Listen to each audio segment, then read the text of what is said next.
আজ ২৬ মার্চ মহান স্বাধীনতা ও জাতীয় দিবস। সারা দেশে যথাযোগ্য মর্যাদায় পালিত হয়েছে দিবসটি।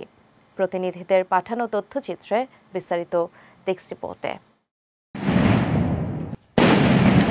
দিবসটি উপলক্ষে মেহেরপুরে ৩১ বার তোপধ্বনি, সূর্যোদয়ের সঙ্গে সঙ্গে শহরের কলেজ মোড়ে অবস্থিত শহীদ স্মৃতিসৌধে পুষ্পমাল্য অর্পণ করা হয়।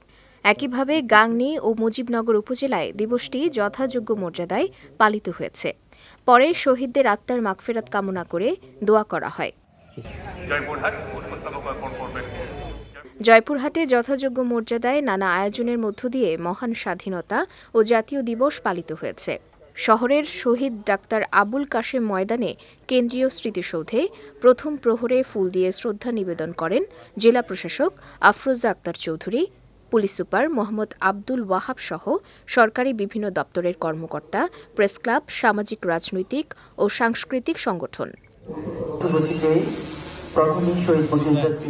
নরসিংদীতে জেলা প্রশাসকের কার্যালয়ের শহীদ মুক্তিযোদ্ধা স্মৃতিস্তম্ভে পুষ্পস্তবক অর্পণ করে শ্রদ্ধা জানান জেলা প্রশাসক মোহাম্মদ রাশেদ হোসেন চৌধুরী।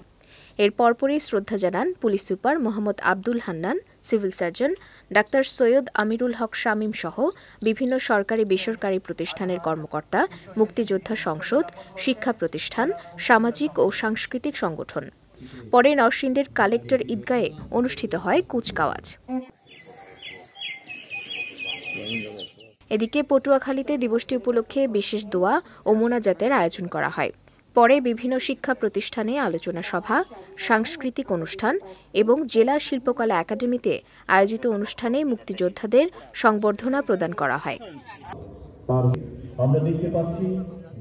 অন্যদিকে বরগুনায় দিবসটি উপলক্ষে জেলা প্রশাসনের উদ্যোগে শহীদ মিনার ও গণকবরে শহীদের স্মরণে পুষ্পস্তবক অর্পণ ও শহীদদের রুহের মাগফিরাত কামনায় দোয়া মোনাজাত করা হয়।